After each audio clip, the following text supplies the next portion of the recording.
It's time for the Ella Johnson Show.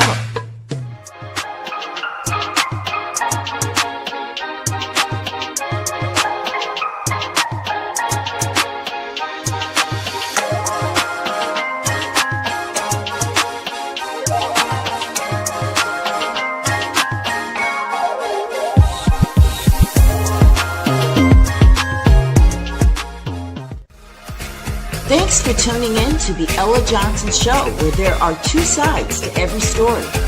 Enjoy the broadcast.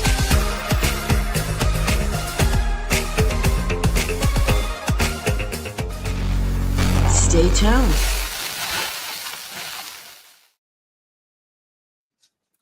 Hello, everyone, and welcome to the Ella Johnson Show. I am so excited about tonight's broadcast. Look who we have in the studio tonight, Alfie Smith. Listen, I told you guys that at the beginning of every month on Thursdays, we were going to honor a hero from DeVille.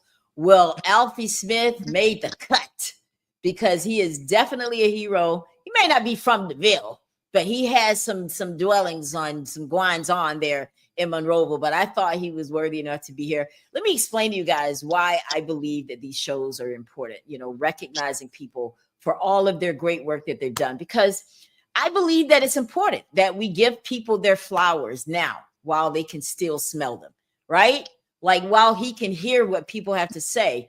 And also, one thing I know for sure is that when we're born, when we die, on that casket, there's going to be your date of birth and there's going to be a date of death. And I believe that what makes you important is what you do in between the dash. So when you guys think about your contributions to society, I want you to think about what's in your dash. All right. So tonight we're going to get a chance to hear what is and was in Alfie's dash that made him the guy he is. All right. So let's introduce him. Hello, Alfie. Say hi to everybody. Hey, how y'all doing out there? I love Monroeville. Yes. All right. So Alfie is a native of Pensacola. He still resides in Pensacola, Florida. Y'all know where that is. But he did go to school at Patrick Henry Junior College. Y'all remember when it was Patrick Henry? I do. I know it's Southern Coast or something South. What is it called? Coastal now, but I remember the Patrick Henry days. And he went there with my cousin, lots of folks that I knew on the team. But he did play there. He's a father. He has 5 daughters and 1 son, guys. He would have been married to his beautiful wife, Fifi, for 27 years. As a matter of fact, Valentine's Day. That's when they made 27 years. And he's a coach, he's a substitute teacher. He's the author of Trade Off. He is a behavioral tech at Lighthouse Private Christian Academy. And he served as Roy Jones boxing trainer for 31 years, guys. That's amazing. Amazing. Can't wait to hear about all that. And he's also inducted into the Florida Boxing Hall of Fame back in 2023. Welcome to the Ella Johnson Show, Alfie. How y'all doing? What's up? Glad you have me. Well, I'm just excited because, I've been trying to get you for a while. And he finally said yes. So I just think you're so worthy of this, Alfie, because you have really done great things. And I think that young people can learn from you. And I'm so glad that you agreed to be here tonight so you can share a little bit of that, talk about your book and all that. All right, guys. So we're going to jump right in. So Alfie, you grew up in Pensacola. When you were 5, I think your book talks about that your father died. Yeah. Right. So then your mom came a single parent. So what was that like? 5 years old, Pensacola, Florida, being raised by your mom. Was she strict? What was that like? Man, I had the coolest mom. I know everybody say that, but I had the coolest mom in the world. And, her and my stepmom became best friends. And that's unheard of. Oh, that is. And there's bitterness because my stepmom and my dad were separated. And my stepmom father knew that my dad had a child with my mom, which was a younger woman, and told his daughter that she gonna need help with that child. So they came and picked her up, took her to the Social Security office, and they've been best friends to the day my mom passed. Wow. That is amazing. That is amazing. If you can think about three things, because I know you really spoke highly of your mom in your book. If you could think of three things that she taught you that helped you become this man that I'm looking at right now, what would they be? Do not steal. That was her main thing. Do not steal. And she always looked out for others. And just like having fun.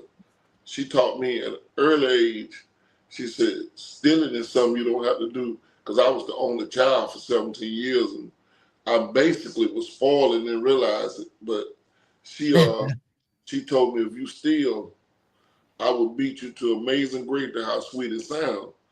And one Sunday we went to church and they started singing that song. And I looked at her, I said, you'd have killed me if I'd have stolen, right? She just busted out laughing. But stealing was one of them. And treat others. She used to trip out that she would take one of me and my best friend, Otis Foster, to the dances, whatever. I would let him sit in the front seat of my mom's car. I get in the back seat. She said, because she called my stepmom, she said, this dude here, said this boy special. He let me sit in the front seat. Yeah. Yeah. That's unheard of too, because you were pretty young. So how old were you when your brother died? My brother, I was in my late 20s. I think I was in my 20s, my late 20s. And it was, wow. Oh man, it was like, woo. How old was he? 13. Oh, how did he die? What happened? Enlarged heart. Oh. And the thing is when sometimes when people got death on them, you might not want to believe it, but they know. I believe that. Because the day before, he mirrored me everywhere. Everywhere I went, he went. So I was going to UWF to play basketball, and me and my wife was staying around the corner, and he asked me, could he go? I said, yeah, go ask mom. So he went to the corner of my house. I was back there feeding my dog, and he turned around and just looked. Matter of fact, my wife, my mother, and my brother gave me that all slow look before they died. So he looked back at me, and he walked out there. He came back and said, she said, you can go. So we went to the gym, we was playing. So one of the other dudes in the neighborhood that I raised could bring him home. I said, Vontae, I'm finna ride. You want to ride with Robert Love? He said, no, I'm coming with you. So when we pull up in front of my house, the dude who pulled him, we rode with, he ended up passing. So he turned the circle. I'm in the front seat. My driveway's in the front, and my brother get out this way. Instead of me going this way, God sent me to the back, and I hit my brother's hand and said, I holler big. He said, I holler big. That was our last word. Oh. God sent it that way. Wow.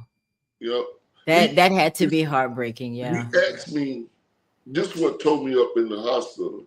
He asked me the day before, because we was talking about my granddad. I told him one night, I dreamed my granddad had died in my arms, and I cried the whole dream. It was like so real. He asked me out the blue, he said, Big, you scared to die? I said, no, I ain't scared to die, but I want to die. And he looked up at me and said, I am. And he died the next day. Oh. Because he had went to, my mom took him to the place on 29 to the urgent care, and they did x-rays of his heart. Mm-hmm. A 13-year-old don't remind his mama, say, what did the doctor say about my x-ray? The doctor told to tell the PE teacher he just lazy, running extra. And my brother had a heart the size of a grapefruit. Oh, Jesus. Wow.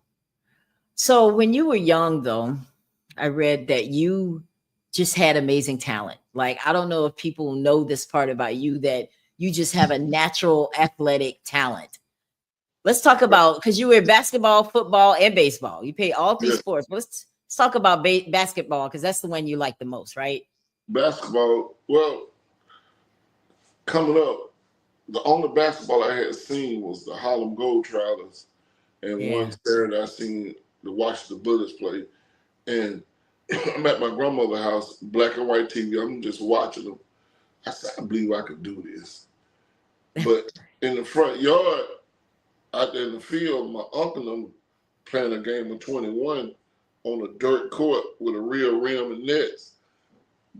I walked on the porch. Back then, we used to wear shirts over here like this. Yeah. I walked on the porch. I looked out there. I said, I could do this. I'm finna go out. Can I play? It was too little. And everybody was playing individual. They was playing 21, so they weren't playing team. So I asked them, could I play this? I said, boy, you too little. I said, well, I'm going to get out here. And my uncle, God bless his dead, who I look just like, we playing, and the ball bounced to me. And never in my life shot a ball. I looked at them, looked around. Nothing but net. My first 3 shots in my life were all nets. Nothing but net. That's what I'm talking about. First of all, left the next week, went to Dallas with my 2 twin aunts. And back then, they put me on the plane back by myself. Back then, you could do that. Right. And my other aunt and her boyfriend picked me up from the airport and take me to the mall. Go to Big Sporting Goods and sit down in there.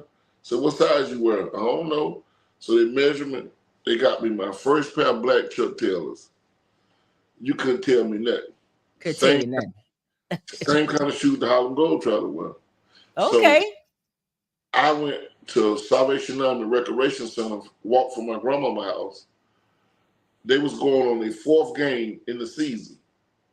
I had never played, had never put on a uniform. Walked through the door. One of my homeboys, I ended up playing high school ball, asked a dude named Chuck, and let my homeboy play. He said, you want to play? I said, yeah. Put the uniform on.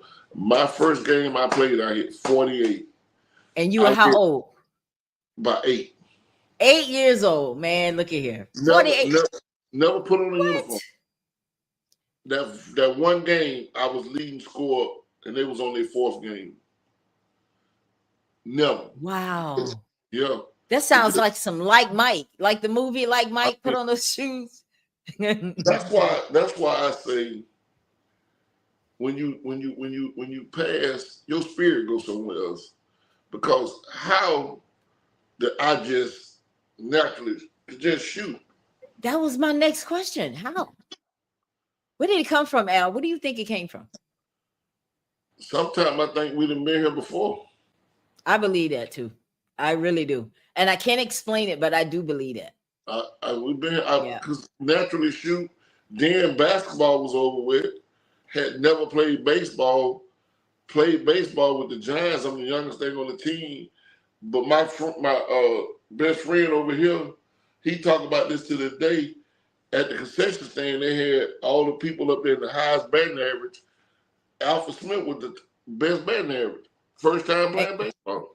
I was just gonna say, so you had never played that either? Nope. Wow. And what was your position? What was your position in baseball? The first year was left field. The second year was pitching. Could nobody hit me. I had one little slow curveball. And you were point guard in basketball, right? Point guard in basketball. Wow. Mm-hmm. So you ended up playing at the high school. You went to Pine Forest in Pensacola, played for them. How was that? What was your years like at high school playing back? Did you play all 4 years? Yes, ma'am. But the middle school was the trip. What? Middle school was the trip. Okay. I had problems in middle school because some of the boys got kind of mad because I was scoring on the point. And back then, if you want to start athlete, you just wasn't getting no Ella Johnson or no LaJuan and Knight or whoever. You wasn't getting nobody like. I don't know how you know. You want to start back then, and we'll get ready to play Bellevue, and Yeah. Bellevue beating Wedgwood, the middle school I went to, is like Steve Urkel beating Mike Tyson. Ooh. So I told the coach. Coach Cook called me in the office and told me, when you get like 20-something points, pass, let someone else score. I said, I don't want to play. He said, you're going to play. I said, I don't want to start. He said, you're going to start. Game started. First 2 quarters, I didn't shoot the ball. Bellevue was beating Wedgwood. Unheard of. Them juggers started begging me to shoot. We your friend, we your friend. And I started shooting and we won the game. What if I wouldn't have showed up? Were you intimidated? Is that why you weren't shooting? No, I was proving a point.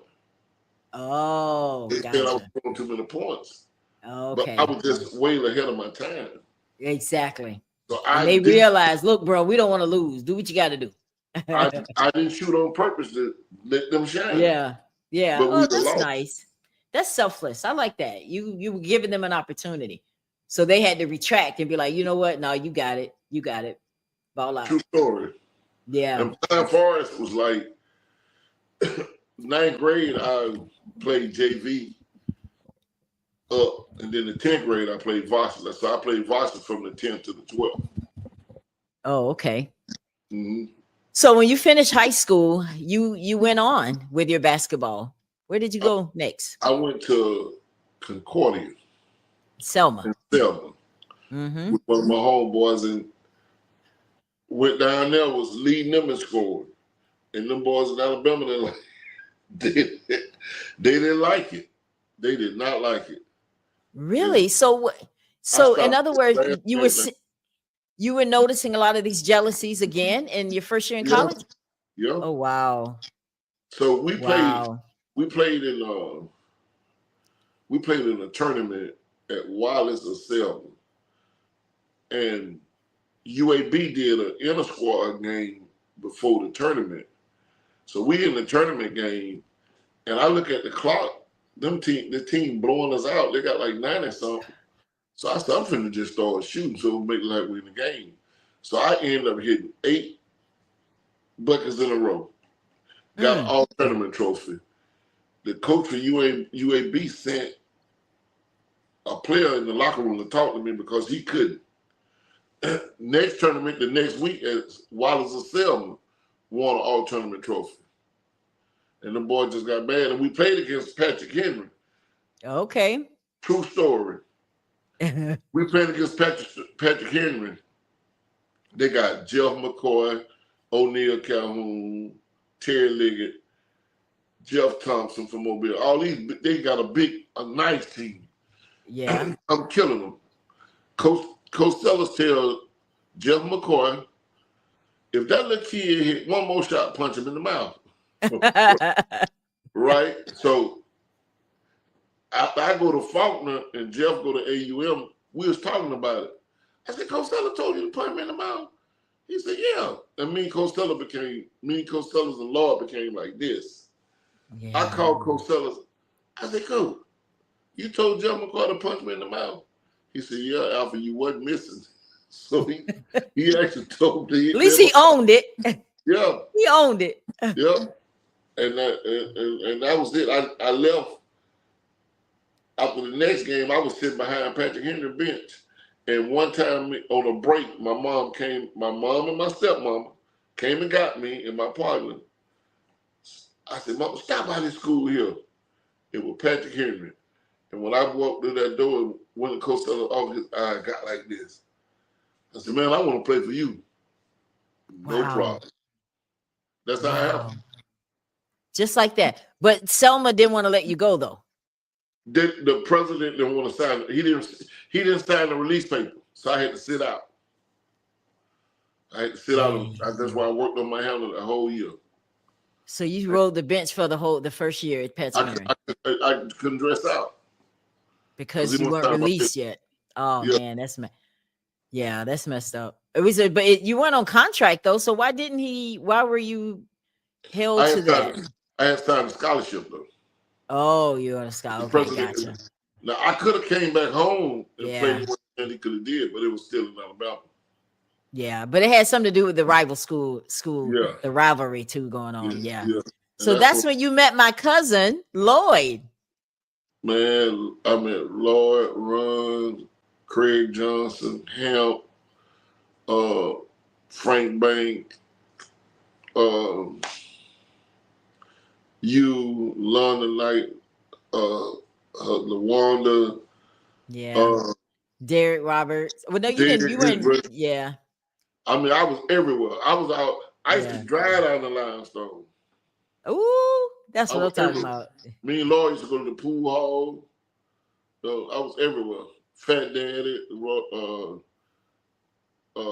Vic, the Uncle Vic.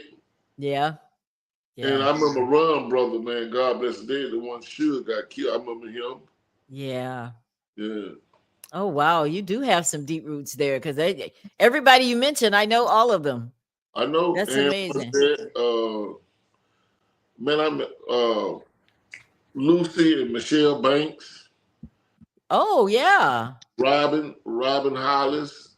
Robin. Yeah. I knew everybody. Well, I got something. I'm gonna take you back in time. I got a picture here. I'm gonna tell you who sent it to me. Pearl. Remember Robert Earl. Earl the Pearl, Robert my Earl? brother. Yeah. He It's a sent me picture. this. The picture. Look I at gave him the picture. that. I gave him the picture. Oh That's yeah, because I told him I wanted to have something, and he sent me that because there's you. my That's close you right cousin, there, right? 23. Yep. And then there's Lloyd right over there. There's Ron, Ron, Craig. Tommy Dukes. Yeah. Oh, my partner, John Tate. Yeah. He's from That's California. nostalgic, right? Being able to see this. I tell you, when he sent it to me, I had a moment, especially when I looked at Lloyd. I was like, Yeah. yeah, I might put. And then he sent me this. He's like, Oh, yeah. he wanted to show that on the show too. Yeah. The picture with you and him. Yeah. I go to Early and shoot pool with him, and he cooked that wildlife, that deal meat and all that stuff. Oh yeah, yeah. Yeah. He's a good people. I remember all of these people too. Because you told me right before the show, you like, oh, the last time I saw you was in Green Tree. I was like, yep. And that was a long time ago, man. Green Tree over there with them ghosts. Them ghosts in them apartments. Oh yeah. Oh Yeah. yeah. We had a time. Yes, we did. We're gonna keep all that where it was, though. Y'all don't want us to go there. Them So apartments was haunted. They were spirit. Yes. if the walls could talk, right? Yep. So when you left, why did you end up leaving Patrick Henry? What happened? After my second year, I had to. That was it. So I went to Faulkner. I could have went to Tuskegee, but I had to sit out again. So I went to Faulkner. And the day I left Patrick Henry, man, this is a true story. Out the back of that gym, though, Coach Sellers and Lloyd and me going to the car, all three of us had tears in our eyes. Oh, Yep. yeah. And Lloyd went to Faulkner. Robert Earlstein was Faulkner. Yeah, I remember. I went to one of Lloyd's games at Faulkner. Then I said, might as well go to Faulkner too. So I went. So what was your experience like at Faulkner? It wasn't too great, was it? Well, my junior year, Coach Sanderson, he regretted it.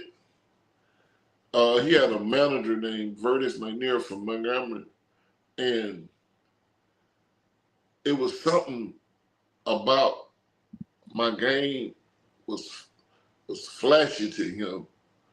Oh, he felt like he was trying to show out. But I just could play. And my friend from Montgomery, Sherman Davis, he used to pick me up when we go back to school. So over the Christmas holidays, we had to come back before all the students go. We had the tournament. And I told Sherman, I said, man, you know what, man? I'm just gonna go to Tuskegee, man, because he ain't playing me, man. And I know, I ain't saying I'm better than everybody, but I know I'm supposed to be playing. You supposed to be playing, that's right. So one day in practice, one morning, was doing a drill and I stole the ball. And he got mad for me stealing the ball. You're cheating on defense. That's why you ain't getting no playing time now. I'm looking like, really? I said, man, so he said so. Man, I said, man, forget this, man. I started walking off. When you get ready to quit, he tell Vertus go get his stuff. I turned around and told him, you come get it. Went through the gym door, boom, slammed it, boom, got my stuff on my little cupboard, throw my stool in there, boom. Went to the dorm room. Vertus come down there with my food money and said, Coach, say he want to see you in the morning about 8. I said, okay. So I went in there. He said, man, something might be bothering you because Coach Sellers said you were the most likable player he ever coached in his life. I said, Coach, I got twin daughters at home.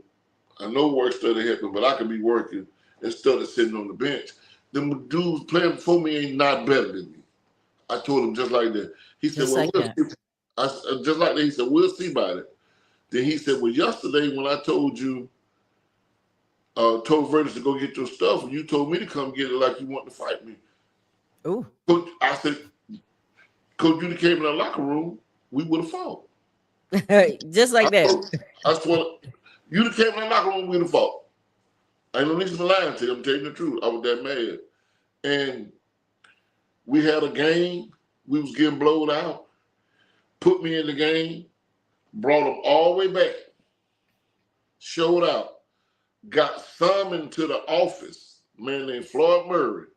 Matter of fact, he's on the picture with me when I did that picture with the judge. He called me in there. I'm thinking I'm in trouble. He said, man, close the door. Sit down. Man, you showed out on your coach last night. I said, what you talking about, Mr. Murray? He said, that man been having you over there the whole time. Excuse my French. He said, man, you the baddest motherfucker in Montgomery. He said, you should have been playing. Went to Birmingham, played against Birmingham Southern. Showed out. Last game of the season, we went to Athens State. Played, we won. He was in the locker room like this the whole time. Everybody on the bus shaking his head, said he messed the whole season up. Told Vertus, I did not know he could play like that. So he left. My senior year, I'm the man. But my roommate breaks my finger. Oh, yeah. In practice. So I had to sit out. Had to got a pen put in my, had to sit out the whole season. My whole senior year. So you got no playing time. I had played the first 6 games. I'm leading in everything. And he break my finger. That's when they had to write up on me in the paper in Montgomery about Pensacolians meet. I'm finna play against Troy State and they guard from Pensacola Junior College. Yeah. And he breaks my finger through a walk through just reaching at the ball. I had to have a pen put in my finger. And he didn't try to. Did he try to do it? He didn't try to do it, right? No, he was just reaching at the ball. My roommate. Oh, okay.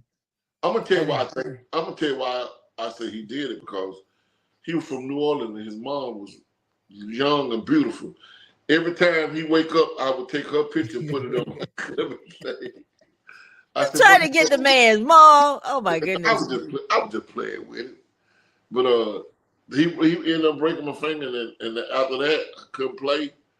And the end of the season, I mean, school is about over with, and I got friends. I'm friends with this. I'm thinking I'm friends with this white dude named Jason. I go in there and watch him play the guitar. So I had took 2 history classes, one at night and one in the morning. I made 2 B's in them towards graduation. Okay. So he said, man, we having a in the school year party, man. You know where you can find me some marijuana at? Of course, I just go to Alabama State. I knew everybody. I said, yeah, I get you some, man. Got him. He gave me 2 $20 bills. Now me, I went at campus. I was on Grove Street at apartments. Okay. He didn't, the next day, I mean, when I got it, we met right in front of my dorm room. but he had a dude look just like his brother, but it was undercover, look just like his brother. I said, let's walk around here in the washroom. He said, can my brother come? I said, no, just me and you. And that should have hit me then, but I was moving fast. I finna come back to Pensacola the next couple of days. Man, that next morning they was watching my roommate, the dean, all the police was on the force. You know that high school behind Faulkner? No, you wasn't from No, I'm not It familiar. used to be a high school right behind Faulkner that I used to sneak on the campus on. They was back there watching because my door was right there that way. They watching my room and get my clothes together. And they caught my other friend, Therese Harris. He had a BMW, used to hang with Two Live Crew. So they thinking we balling. Right. They caught him in Tulane Court, ripped his car apart. Where Alfred Smith? Where the money? Where the dope? That man said, man, we ain't got no dope. We ain't got no money. But he knew where I was. He was bringing me my clothes. They said, if Alfred get to Pensacola, we're going to take you to jail. And I never forget it. He came and he knocked on the door. He was blinking his eyes. Man, I had on a Michael Jordan short set with the man pouch with the sexy cologne. One of my hats, Lord used to steal every time I come home with the Jordan hat. And when I stepped out that door, they came from everywhere. Whoa. Where the dope? I said, man, I ain't got no dope and no money. They took me to an interrogation room right around the corner from Top Flight. And the undercover who was with the white dude, I told him, I said, man, if you gonna do this, you better be able to look somebody in the eyes and you're gonna get hurt. I should have knew something wrong. He wrote that down. Wrote to the judge. Alfred was very helpful to me. But the first judge I had gave people so much time, they had to bring them down. Wow. So they never put the day in jail. So before we go on, because we were just talking about Patrick Henry, there's someone you were talking about with me before the show. And we were talking about the celebrity, if you will, basketball game that you did. Who was that you worked with to do that? Derek Roberts. Well, guess what? I have him here. What's up, big dog? What's up? Derek Roberts in What's my going book. on with you? Yeah. Man, I'm just chilling with the butts. Hey, last I see him in Birmingham. Nice to see you, though. What's up with you, man? Yeah. Man, just taking it easy, man. Trying to teach these kids about it. Oh yeah. Yeah, I heard you on here talking about the shooting and all of that. Yeah, you can shoot. But you already know. You already know. Lord, them said they had never seen their life. What's up so with tell us about your first play when I went over. Say it again. So Derek, tell us about your first encounter with Alfie when you first met him. Where was that? What was going on? Well, when I first met him, I think I was in the 11th grade. And I come over there and I come over there and play with him. And, you know, Alfred was short, you know, you didn't think he could shoot. But, you know, like he said earlier, he could shoot the lights out. I thought I could shoot, but he showed he was on a different level. So have you followed his career? Have you followed his career, Derek? Yeah. I kept up with him, you know, especially with Roy. And you know, he came and did that celebrity game for us when I was coaching at Monroe County High School. It was a great turnout, you know, that was a big thing for my program. And I really appreciated him for doing it. And again, Lord hooked that up for me, you know, me and Alpha and I, you know, we had lost contact, but Lord brought it back, you know, back in. So he did a great job for that. Uh-huh. He shared with me about that ball game, but he also shared with me that you were the one who called him and told him about Lloyd. Yeah. Yeah, when Lord, I, yeah. I used to teach driver's ed, and I was over in Clark County when someone called me, and Alfred was the first person that came to mind to contact. And I Right. immediately called him, and I think he was in Mississippi. At, Matter of what fact, place he he was, was, just got yeah, to working out for the media. yeah, Because we're y'all getting was, ready to y'all do was, another celebrity game. right. Y'all were eating lunch. I remember it like it was yesterday. Y'all were Man, eating I lunch, know. Yep, and sure right. it just killed his spirit. But I felt the need to call him because I know how close Yep, he and Lord were. So I know nobody wants to get a call like that. But if one of my friends died or something like that, I expected yeah, someone to call me as yeah. well. Yeah. Yeah. So Alfie, how do you describe your time at Patrick Henry and in Monroeville? What are some of the more memorable moments for being in Man, Monroeville? man, it was like I be telling young boy, man, your college years, man, the best years. And Yeah. I got a chance to just meet some down to earth people. And me, Lord, and my other roommate ran the Ogletree, and Robert Earl sneaking to the bill store when we weren't supposed Yeah. to. Met the white boy named Crow who was real good at basketball. Yeah. Yeah. Croker shooter. Yeah, Crow could shoot it, man. I just felt at home in my Roville. Yeah. Yeah, I just felt at home. Yeah, loved it. Wow.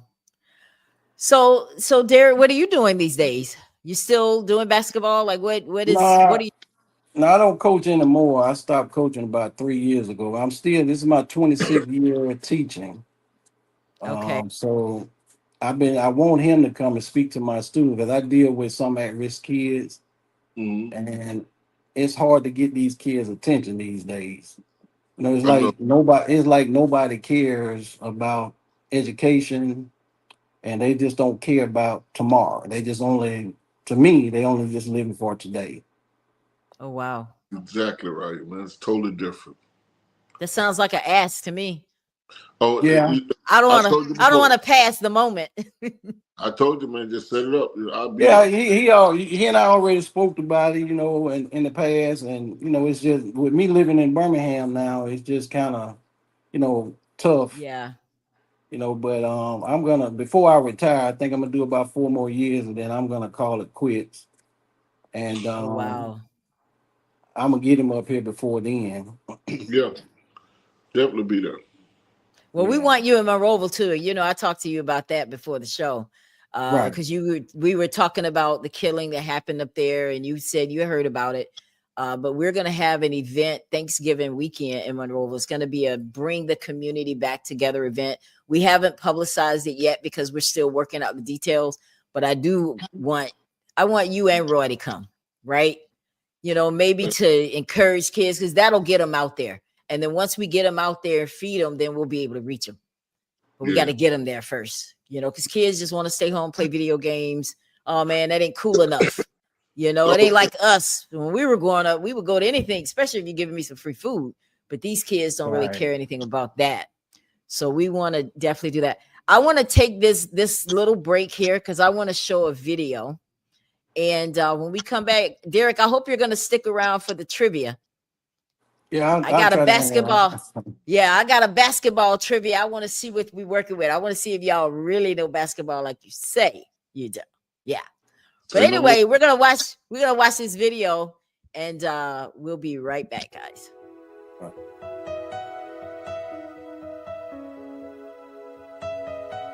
And tonight's hero from DeVille is Alfie Smith. At the tender age of 7, Alfie already knew what his future would look like. He'd be in the NBA and doing well for himself. They say if you want to make God laugh, tell him your plans. Needless to say, God had a different plan. Little did Alfie know that he'd be making a trade-off with Roy Jones Jr., a world champion boxer. Although his life was met with ups and downs, his personal and professional life has been a huge success. Alfie maintained a long career as a boxing coach in Pensacola, Florida, and earned his way into the Florida Boxing Hall of Fame in 2023. He published a book entitled Trade Off that chronicles his life story.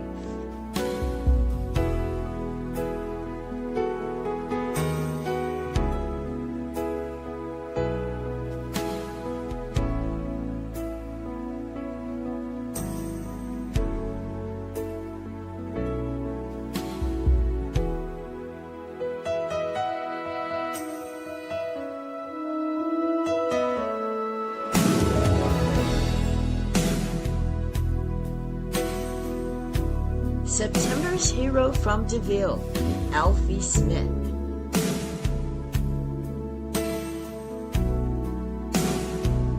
This has been a production of The Ella Johnson Show.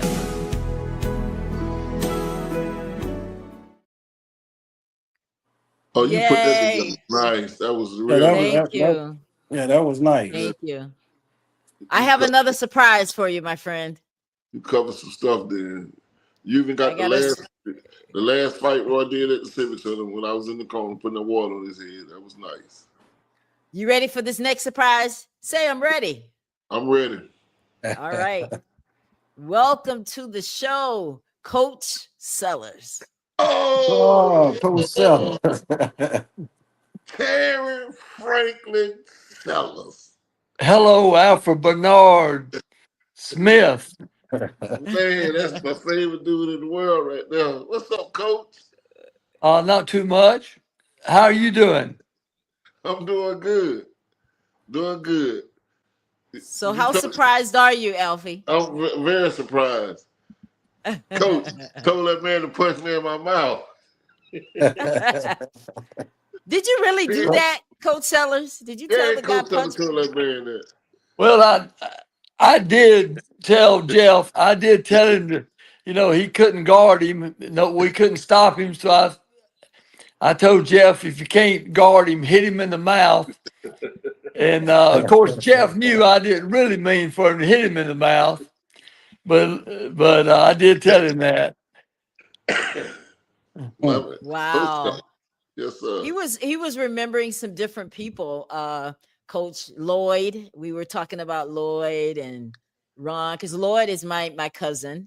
And Right. tell me what you remember about all those players. Gosh, Lloyd, did I hear you say Lloyd was your cousin? Yes, he is. Yeah. And Craig. Yeah. Wow. Yeah. I tell you, Lloyd, of course, my wife says I say this all the time. Lloyd was one of my all-time favorite players. Oh. And he was he was just he was sneaky good. He wasn't flashy. He just he was smart. He was a team, true point guard. He led the team, and he was just the perfect player to have to coach. I mean, he was, of course, never caused any problems on or off the court. He was really just a outstanding, and he was better than some people might have thought. He was one of the best point guards I ever had. Wow. And he was so coachable, and he was outstanding. Of course, Ron, one of the best athletes.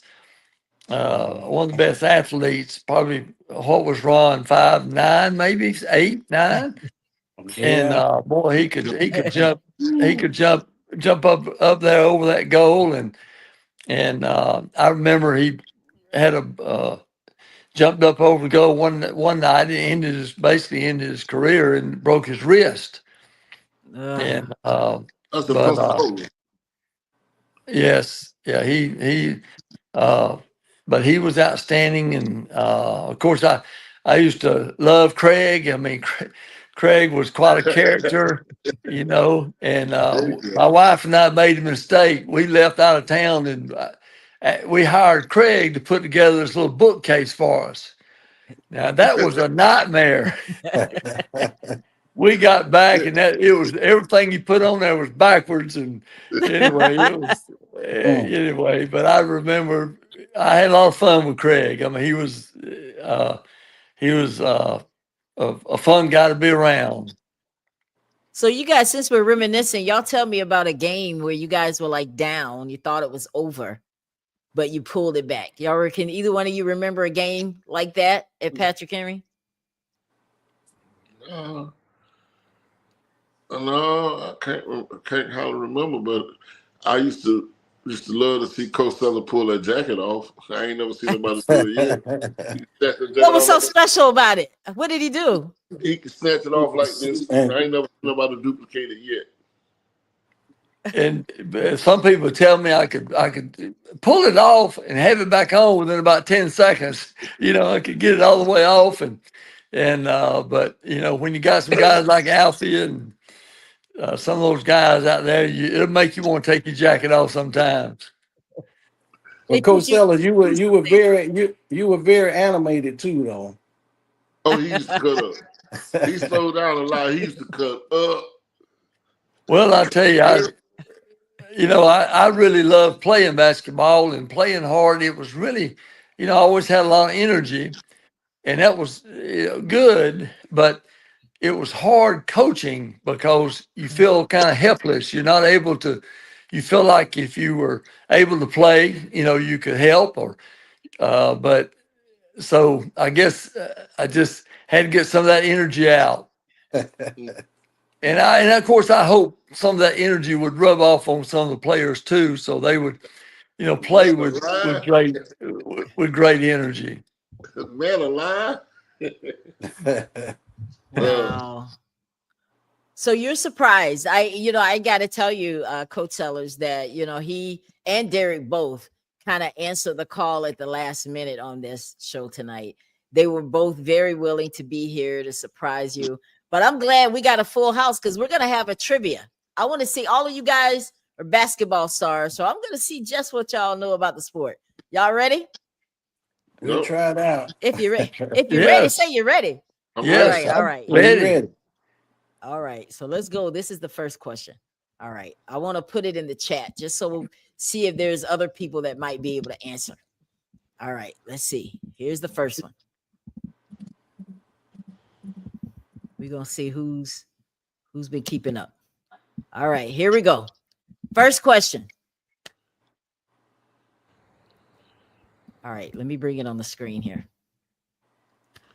In 2013, which team did LeBron James captain to an NBA championship? Cleveland Cavaliers. Wrong. No, Miami Heat. That's it, Miami Heat. Yeah. I'm gonna say Cavaliers. All right, this is good. My goal here today is to make sure I ask questions that y'all don't know. Okay, but Coach Sellers did that one. All right. Let's go to the next one. I'm not gonna pull it up on the screen because that takes too much. All right, next question. Which NBA player holds the record for the most rebounds in a single game? 55 rebounds. Wilt Chamberlain. That's it. Wow. You're quick on your feet, Coach. Coach older than us. He know. He know about that. No. Yeah. Y'all tried it. No.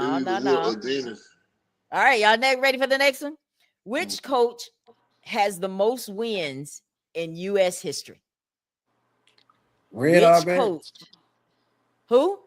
Red Auerbach. You talking about the NBA or just most wins overall? In the NBA, which coach has the most wins in U.S. history? Phil Jackson. No. Red Auerbach. No. That's who I thought, Coach. Greg Popovich. Greg Popovich. Okay. Yeah. All right, we got the next one. All right. How many points? What were the most points that Wilt Chamberlain scored in a single game? 100. That's it. All right. So that one time. 55 rebounds. Isn't that something? Amazing. He did Unbelievable. 55 rebounds that game. All right. Here's a tough one.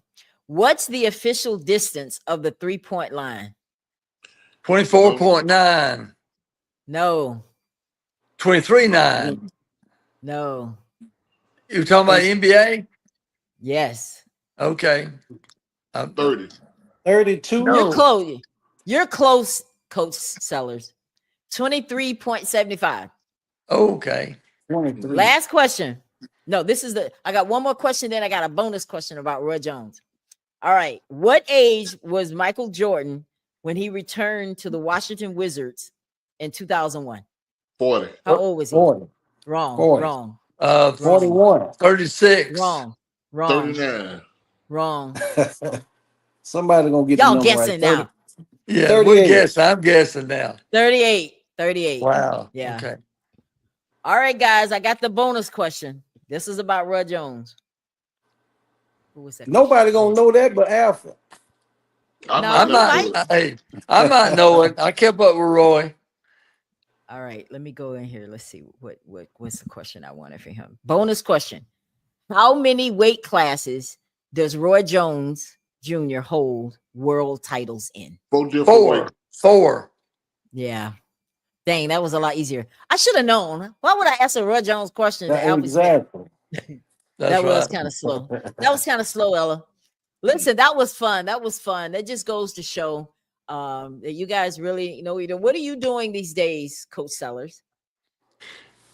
I am enjoying my grandchildren. I have 5 grandchildren, 3 grandchildren that live about 4 doors down from me. And all of them are involved in sports. And so I'm enjoying going and sitting in the stands and pulling for them. And I probably spend more time doing that, helping transport them to tournaments. And my wife and I have really enjoyed doing that in my retirement. Oh, that's good. So you're enjoying it. That's awesome. So I want to get back to Alfie because I want you guys to stick around for this. But I told you I really wanted you guys to come and surprise him. But if you would like to, you're more than welcome to stick around because I want to continue my interview with Alfie because he wrote a book, Trade Off. Where did that title come from, Alfie? Where did you get that? me helping Roy in basketball and he helping me in boxing. That So was the it's a trade. trade-off. Everything Oh, wow. everything in the world is a trade-off. Okay, that's deep. That's deep because at the end of the day, honestly, this is the cover of your book, and you have Roy Jones on here, Alfie and Roy. Roy, he kind of helped with the book. He signed off on it, in other words, yes? Yes, ma'am. Yeah. Okay. So what inspired you to write this though? Well, I had a deal for a documentary. Okay. And I just did a sports show for a man who owned the publishing company, and I used to got him into the one of Roy fights, and he said I already delivered. I was asked Roy to do the book, and somebody on his side didn't want to do it, but he really wanted to. And the man said, "After you do the book yourself, you're a celebrity." I said, "I'm not a celebrity," but he said, "Go on, do it." And Roy, we were training for Mike Tyson. And I said, "Man, I'm putting you on the cover with me." I mean, I got his blessing, but I didn't have to because he's a public figure. But I wouldn't have did it when he wouldn't. If he'd have said no, I would have never put him on it. But he gave me his blessing. I think it's interesting how and the timing when you met Roy, because after you left Faulkner and that didn't work out, now your finger's broken, senior year is over. Your next path is when you met Roy Jones. Tell us about that encounter when you first met him. At University of West Florida playing ball, my finger was had healed up, and we was playing, and somebody scored on Roy, and I gave him the ball. I said, "Hey, Roy, take him back." And Roy said, "That's what I've been missing, somebody to believe in him in basketball." And he asked what I was doing that Saturday morning. I said, "Trying to play ball." And the dude that introduced me to him said, "Spell know where you stay." I said, "Yeah." Picked me up, went to the Navy base, and we've been hanging together ever since then. Wow. And tell us how he told you got the job, because I thought that was very interesting how you actually got the job. Well, we used to go play ball 3 times a day, and he used to have to bring me way back to my house and then go back to the gym to train. So one day he said, man, I'm going to take you to the boxing gym with me. My dad is going to be kind of hard. I said, I don't care about that. I said, okay, good. So went to the gym and watched him spar. And I seen him do a jab up and a jab down, and he faked the jab to the body and hit dude with a hook. So we was riding home, and I looked at him, I said, "Bro, man, that was sharp how you faked that dude like you were going to jab him to the body and hit him with a hook." So he looked at me and said, "You saw that?" I said, "Yeah." That was a Monday. That Wednesday, they sparred again. He faked the jab to the body. He didn't throw the hook. He threw a right hand. So we was riding. He said, "Big, what you see today?" I said, "Well, you fooled both of us today. You didn't hit him with the hook off the jab to the fake jab to the body. You hit him with your right hand." And he kind of like just stared at me. And then that Sunday, I got a phone call from the lawyer. Said, "Come sign for some money to get a battery for my car." When I signed, he said, "Oh, yeah, you on the payroll. Roy like you." That's how it happened. Just like that. Favor ain't fair, right? And then we started going to the gym at night by ourselves, doing dribbling drills, and he taught me how to do the hand mitts. And I just watched him. The first thing we worked on was a jab, and he always said, "Let the puncher punch through." So if you see people doing mitts and they doing all this, that's wrong. They don't know what Let they're them doing. punch through. So I watched him shadow box. So we used to just do the jab and the 1-2. So one night I seen him do a 1-2 and throw a hook and tilt. So I called the punches out, and I get that same combination he did on shadow boxing on the mitts and caught him. And he called the rest of the fighters that night and said, "Man, Big Al, bad." I just picked it up. Wow. Then I started watching a lot of fights on TV of the people I don't know. I will work this person corner and work this person corner. What will I tell him? What will I tell him? And that's how I just started learning the craft. Wow. Well, he had an amazing career. In fact, I jotted down his stats because I want to know how you coached him to get this. He played from 1989 to 2023. He retired in 2023. He had 66 wins, 9 losses, 0 draws. 47 of his wins were due to knockouts. And he holds world titles in 4 different weight classes. And he's known as one of the greatest pound for pound fighters of all time. I watched a video that you did with someone else where you were talking about him, and you said that he's the Michael Jordan of boxing. How do you train a guy like that? Well, everything you got to do got to be realistic. It's just like now I understand from a coach's standpoint, like when you're going over a play in basketball, you got to do everything game speed. You got to do everything realistic. I'm not finna do nothing in training that I'm not gonna do in the fight. And you had to be realistic. You got to be there for Roy. You got to be speed, because if you ain't there, his punch is gone. And everything we work on in the gym, we're gonna do in the fight. And we write everything down. What did we do this fight to make weight? Making weight is like losing weight for the fight. Like one day, Roy walked 9 pounds the day of the weigh-in over heavy and made it. He was just a different species. He was one of the greatest. So you're not supposed to be overweight, over the weight? No. A week out, you should be close to your weight. He woke up the day of the weigh-in 9 pounds overweight and made it. And did he win that fight? Did he win that fight? Yes, ma'am. Of course. He's like, if he would have never fought heavyweight, Roy probably would have never lost the fight. Oh, so he switched his class, and that cost him a game. The heavyweight put buck on him, and to come back down to 175, he lost muscles. The very first time he beat Tarver, he was dehydrated with an abscess tooth. People don't know that. He could have took that fight and been through with it, and made Tarver come up to cruiserweight, not back at 175. Right. That's what hurt him. Yeah. So let me ask you guys some questions, because we got some great fighters out there. Who's the best? This is a who's the best kind of trivia right here. Muhammad Ali, Mike Tyson. Who's better? Muhammad Ali. Ali. I'm gonna go with Ali, but and that's a hard one. Different That's a hard eras, different styles of fight. Who did you say, But Derek? I I said think Ali. I think Ali. Ali would have beat him Well, because Ali I would have been scared of him. I say Ali for sure, but if the one guy I would hate to take a punch from would be Tyson. Yeah, All right, now we're gonna switch over to basketball. Michael Jordan, LeBron James. Michael Jordan, the greatest of all. Yeah, that's You no ain't got to put question. nobody's name with him. If you could have a boxing match, a rematch, who would it be? I would love for Roy to fight Floyd Mayweather to show you how much better he was than Floyd Mayweather in their prime. Oh We tried wow. to call Floyd back in the days, but he went answer the phone. Uh-oh. Hmm. Wow, that would have been a great fight.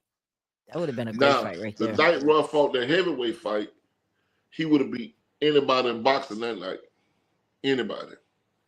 Because Roy did in an exhibition fight, he did fight Tyson, and that ended up being a split draw. When Yeah. it's a split draw, what does that really mean to I those mean, of us who don't really understand? Split the seat. It was just a draw. It was fabricated. I mean, I won't talk about it because it Isn't wasn't. that's something you don't want to get? Like I went all these rounds. It was an 8 round, Yeah, and we can't I pick mean, a winner. Nah, wasn't no winner in that fight. So how do they determine the winner? Is it who gets the most jabs in? No, it go by point system with the judges, and that's something I want to put in boxing. Like in basketball, you got the clock. You see the score is 79-70. Baseball, you see the score. Football, you see the score. I think they should put the scores of boxing on TV every round. A boxer should know if he down or not on the scorecard. A basketball player know he down. A football player know he down. But that'll eliminate these judges from cheating. The judges do that for the promoter's sake. If the promoter want that fighter to win, that fighter more likely gonna win if he go to distance. And that ain't right. Not right. Wow. For sacrifice being away from home, getting up early in the morning, running, because I know, dieting, and then you're gonna take the fight just because that promoter got that fighter signed. That's not right. Oh wow. You're still training people though, right? Even though Roy's retired, you still have Yeah. how many guys are you training right now? Ooh, I'll be on TV next Saturday, but I'm with a UFC fighter. I got a UFC fighter fighting in San Antonio. I got Coach, you remember Jason Papillon, don't you? You should remember the one I trained from Louisiana. His son fighting now. He's like 10-1, and I got a Filipino fighter. He's like 13-0. He fighting the 26 in Biloxi at the Coliseum. And I still help raw fighters too. Oh wow. So you really love training people to box. Yeah. Yeah. I done That's picked it up. I learned a lot. But you're doing other stuff too though, Alfie. Like you're working with kids, you're behavioral tech, you're doing other stuff. Talk to us about some of the other things that you're doing. Well, I'm the head of transportation at my school, and I'm trying to start something. I want all these kids to stop killing each other. That's what I was going to talk about next. That's what I really want to do. If it ain't nothing but some like parents who care have late night softball tournaments or something besides they killing each other. Because some of the kids, 16, 17 years old, have never been outside Monroeville or outside Pensacola. You need to go see the world. But you know, Alpha, let me chime in a second. Like in Monroeville, like years ago when we were young, you know, we had the skate rink. And after the skate rink, everybody would go to Cannon. Then after that, we would go down to the park and play basketball. So now the park is closed at 6:00. So to be honest, you have a place where those kids have nothing to do. I mean, what's the answer? You can't get in the gym down there because nobody wants to open the gym. So you have nothing for them to do. So of course they're going to resort to violence. Yep. Well, You the know, community got so to get together, get that gym open and get something, because that's what's gonna happen. Got to get the gym open, get something, get flag football, get something besides them yeah, killing each other. it's nothing to do for kids down there. I mean, everybody can't pay to go to the Y. Yeah. Right. So, you know, if you close the park at 6 o'clock, even in the summertime, it's closed at 6 o'clock. We used to stay down there from 8, 9, 10 o'clock at night. But you can't That's do that true. now. But you can't do that. It's different generation, bro. It's like, do you remember on Christmas? You come outside, you got your new bicycle, your skateboard, your skates, your big wheel. Come Yep. outside on Christmas night, ain't nobody outside. Nobody Everybody. outside. You right? You know, Mm. I was just telling my students today, we used to go run in the woods and swing on these trees, vines, and all kind of Yeah. stuff. You know, but now, you know, these kids don't know anything about that. Right. But then we got to Yeah. get together, man, and see what we come up with something for Monroeville, something. I Right? was Yeah, I just mean, gonna say that. Yeah. We well, really want you guys I to put get my in 2 cents Ella, in. if I November. say something, I've gotten cut out. I've gotten cut out a couple times, so I might. But I wanted to say this: if one of the joys as a coach, I have one of the greatest joys is seeing my former players have the contest that Derek and Alfie have had. You know, I love my former players and just is so proud of the work that they're both doing. And I talk with Al quite regularly. I haven't talked to Dick a lot, but I keep up and I will his coaching. And I see what he's doing with his teams. So I'm just really proud of him. That's one of the thrills of being a coach and looking back at good guys that are doing well in their lives. So I love both those guys, and I'm very thankful that I have a chance to work with them. I appreciate Well, it, Coach. I am so sure that they feel the same. Looks like we're having some technical difficulties because it looks like Alfie is out too. Yeah, But yeah, I definitely appreciate you. And are you still in Monroeville, Coach Sellers? I think he's Perry, in Georgia. Georgia. Oh, you're in We moved Georgia. from Millersville, I'm in Georgia, and we're close to grandchildren. Some of our grandchildren, our 5 grandchildren live here in Perry, and it put us closer to family in Alabama. My wife's family's from a small town close to Montgomery, Hayneville, Alabama, and then got a lot of family in Montgomery and a lot of family in Birmingham, Selma. So it puts us about an hour and a half closer each way to go visit family, and my family's in Dothan, Alabama. So, Oh, wow. Awesome. Well, guys, I think that we're going to get out of here tonight. I have appreciated you guys, and Alfie, if you're watching or if you're able to get back in, but we will, I have truly enjoyed this broadcast tonight. Like I said, the purpose of this night was I want to honor someone from the title of the show is Heroes from DeVille, meaning people that have come through Monroeville and have made some impacts there. And, I believe in giving people their flowers while they can yet smell them, right? And I think this is one way to do that. Well, I'm so excited. Alfie is able to come back. There he is.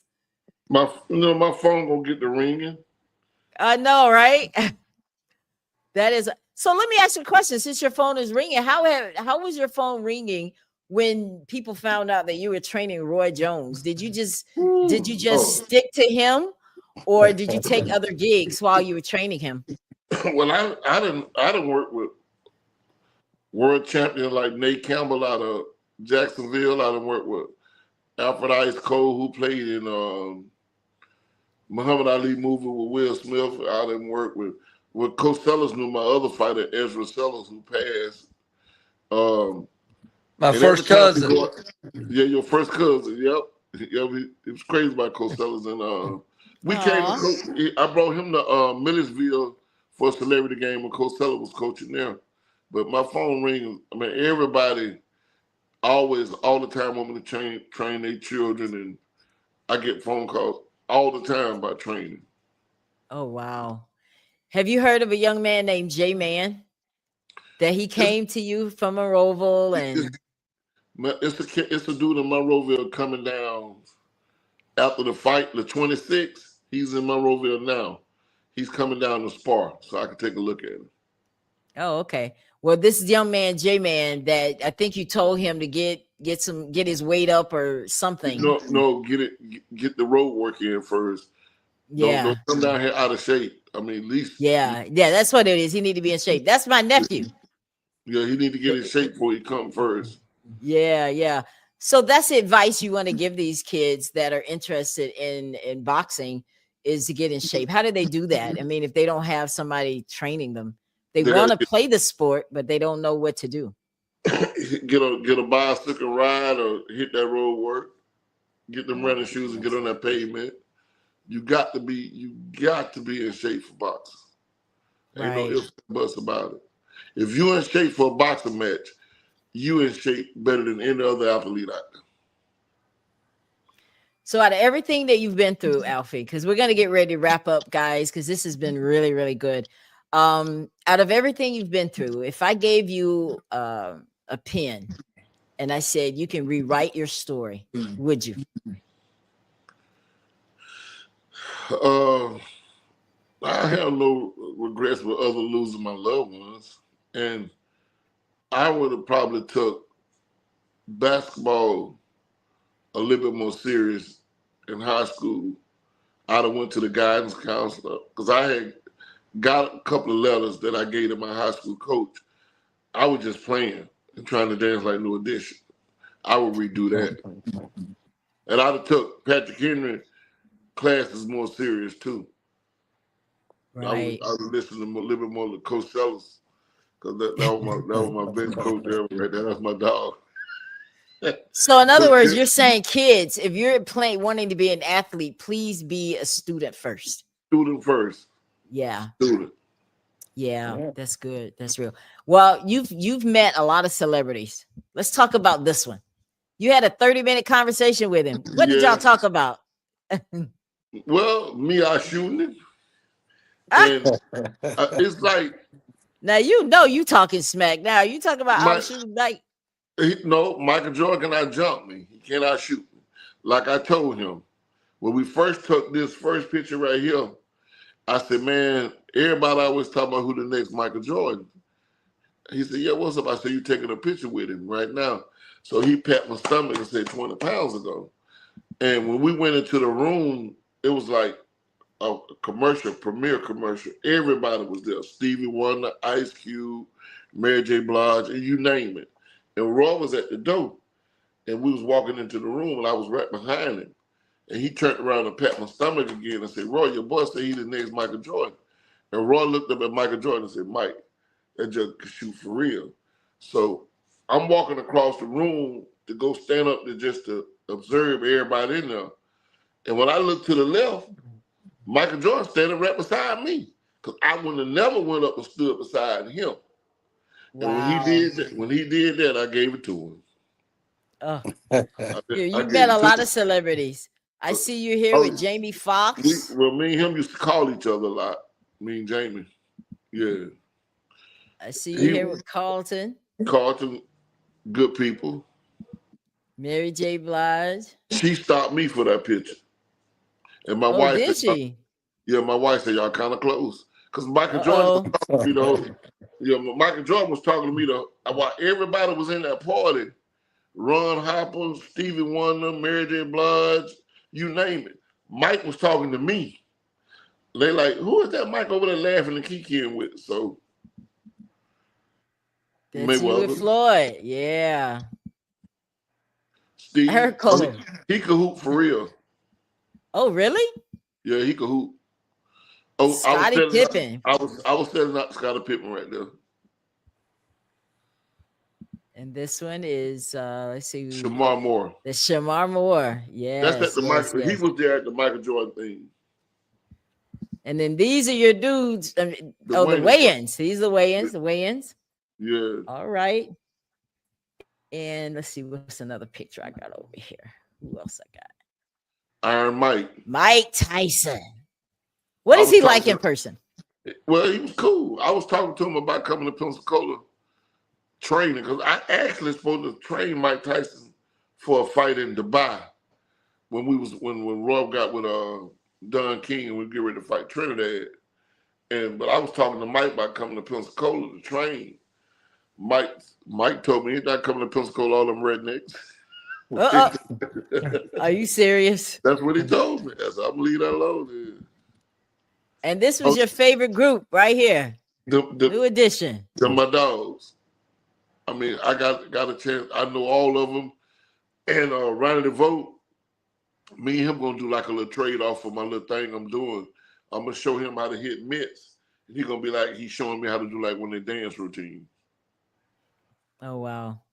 Yeah. And I showed this picture earlier, Coach Sellers. Yes. I showed that picture earlier. You remember? Yeah. And this is the final picture of the night right here. I want you to tell me what this picture right here means to you. Oh man, that's my mom and my wife. I was over the belt. That was a fight in Biloxi, Mississippi, and I had to carry the belt for Roy. Drove it, and my mom and my wife were sitting there with me with the belt at the fight. Wow. Yeah. Because you talked about your wife a lot in your book. Tell everybody what she really means to you.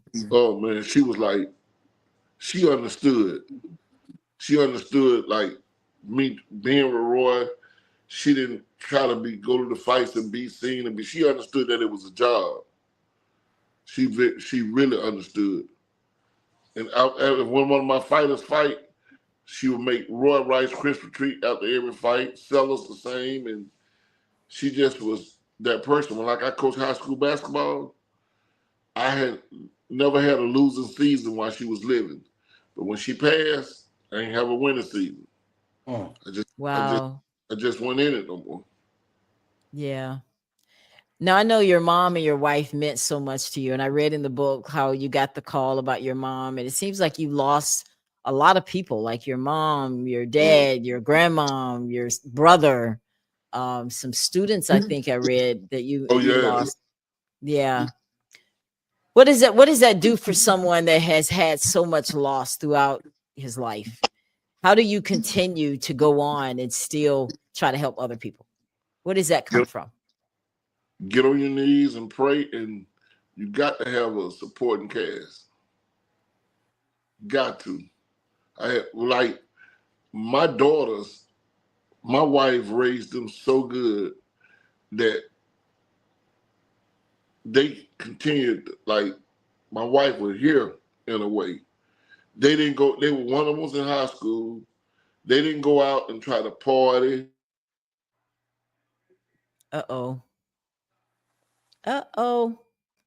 While he's waiting to come back, I want you guys to give us some final words about Alfie. He'll be able to watch it later. Just some final words before we get out of here about him, his career, and what your time was like with him. He'll see it later. Start with you, Derek. Well, I think he's the ideal person that can prove that it doesn't matter where you come from. You know, you can make it. You know, although we are from small towns, you know, he's still successful. And you know, I'm proud to know him. I'm proud to call him a friend. You know, and I think if it wasn't for Coach Sellers, I probably would have never met him. You know, so I appreciate the friendship over the years, and I'll continue to appreciate the friendship over the years. Is I'm back up? Yeah, you're here. Yeah. Okay. All right, Coach Sellers, you can talk about what he means to you, and he'll see it later. Okay. Well, I tell you, I just through the years, Alfie and I have stayed in touch as probably as much, if not more, than any of my former players. My family and my son we started following Roy and, through Alfie. And we actually went to a fight in Las Vegas to see Roy fight one time. And so we really enjoyed doing that. And Alfie we just, we kind of hit it off from day one. He loved basketball. He was he understood how to play. And I will have to give him his props. I never coached a better shooter. I had some really outstanding shooters, but I can't say I had one better than Alfie. He could really shoot the ball. And but we just had we've had a fun friendship beyond basketball. That's really we tell my wife, we tell the same stories. We'll call each other and we'll tell the same stories. And she's, I can't believe I'm still telling the same stories and still laughing just as much as it happened yesterday. And it's just been, Alfie's just, he's fun. He's just a fun and just so proud of his life and what he's done, the adversity that he's faced, and to do as well as he's done is quite a tribute. It's an inspiration to a lot of people. And I just couldn't be prouder. My wife, we love Alfie. Just very happy for him and thankful that we had the chance to cross paths with him. That's amazing. They were giving you your flowers, Alfie, so you can watch it because the show will rebroadcast. Yeah, but I'm sorry, people gonna call me all night. Oh my goodness. He's on the Ella Johnson show. Stop calling him. But anyway, Alfie, I wanted to just bring you on as our hero from DeVille for this month of September, because you have accomplished a lot. You've overcome a lot. Because it's one thing to be good at something, but it's another thing to overcome. Because I think that we become the things that we can overcome. And you overcame a lot. And at the beginning of the broadcast, I talked about the dash, because I said, when we all die, on our grave, on our tombstone, there's going to be a date, 2 dates, the date we were born, the date that we die. And what you do in the middle is your dash. We've learned tonight what Alfie did in his dash, but somebody else is out there filling out their dash as well. We all have something to do, right? So I want you to give the last words, Alfie, before we get out of here, what you would like to say to people, what you want people to know most, and the most memorable thing you want them to have of you. Well, that I'm always concerned about other people's feelings before mine, and keep working hard at what you're working at. And it might not be basketball, might not be baseball, but God put you on this earth for a reason, and you got a talent somewhere. And whoever thought that I'd be a boxing trainer from a point guard? Just keep working hard. And for the young man, get that lesson. Go to use your guidance counselor, because I didn't use one. I didn't use none of that. And if I go back and do it, I'll do it different. Yeah, amen. Anybody else want to say anything before we get out of here? No. Any last words? Hey, I just Derek, and I love you and Alfie, and I love Ella now, knowing she's That's right. She's related, I guess. You're related to Craig Johnson. Craig? Yes, Craig and Lloyd. And Lloyd, gosh, that's just so you've done a great job with this, and I appreciate you getting in touch with me, so I had a chance to be a part of this. So thank you. All right. Anything, Derek? And both of y'all are in my book. You know that, right? Yeah. Oh yeah. Both of y'all. Yeah. Yeah. Yeah. That was the main reason why I reached out to them, because I wanted to bring some of that. I knew you weren't expecting it. You know. But anyway, all right, guys. Well, thank you all so much for watching the Ella Johnson Show tonight. Thank you for tuning in. The show will rebroadcast on tomorrow so that you can watch it again. On Saturday, I'll be right back here talking with MCHS. Who you rooting for? Because the community needs to come together. The community needs to come together now, because the football coach,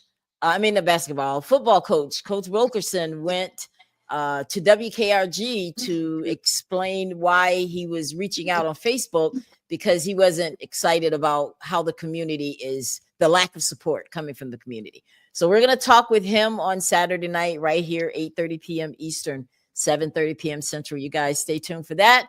But again, have a great night, and we'll see you next time. Good night. Ted Guys. Franklin. See y'all, man. Thank you so much for tuning in to the Ella Johnson Show. We'll see you next time. We are supporters of the Ella Johnson Show. We live in South Korea. We have been watching Ella Johnson Show for like a year now. And we love her show. Her show is very inspirational, motivational, and educational.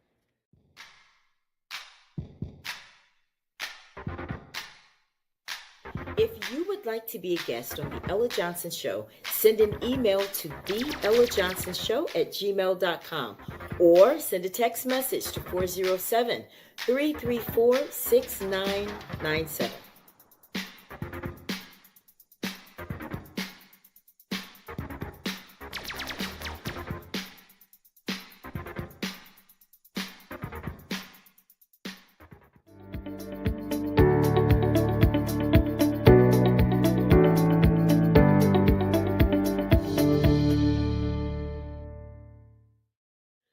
We love Ella Johnson Show.